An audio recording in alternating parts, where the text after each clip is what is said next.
when they talk about these themes of discrimination, segregation, acceptance, it seemed to hit the real world a little bit when you announced on Facebook a month or so ago that you were going to cancel your US book tour of schools, in part because of the political climate in the US. Tell me what happened there. Yeah. Look, so usually when a book comes out, you do a tour, you go, and for a middle grade author, so that's books around 8 to 14, for 8 to 14-year-olds, you visit schools because that's where they are, you talk about them, you get them excited about reading. And it was planned, it was supposed to be about a 2-week tour across the country in the US. And I got some messages from teachers who were very, very apologetic, saying, look, our kids love your books. We really want you here, but you are of Korean heritage. You've got a Korean name. You write about things that are inspired by Korean culture and Korean mythology. And that means your visit can be perceived as a diversity and inclusion initiative. And that could potentially incite scrutiny from their schools or boards or authorities.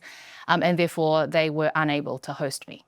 And, it was so disappointing because that's the part I love. You write a book and you want to share it with readers.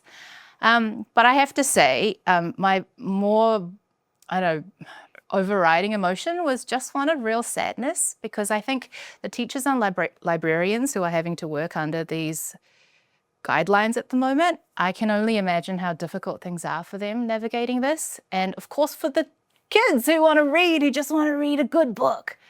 Yeah. So, because this is a real concern, isn't it? I was just reading about Julianne Moore's children's book, Freckle-Faced Strawberry, right? I shouldn't laugh, but yeah. Sounds innocuous enough. Freckle-Faced Strawberry, bit of a tongue twister, about a girl who learns to stop hating her freckles. Now, that book was temporarily removed from from schools that support military families in the US because it was reviewed. You know about this story, right? Yeah, because it was as part of this backlash against what the Americans call DEI, or Diversity, Equity and Inclusion Initiative. So this is a real concern, isn't it? It is a real concern. I mean, the point about that book, the reason it was the reason it was banned was because the idea of having freckles being celebrated as a difference was not a message that, wanted to be supported. And I've heard similar things with books like, what was the other one? The Diary of Anne Frank. And I don't know what the reasoning behind that one was, but it's a shocking and real thing. I mean, book banning is a very real thing.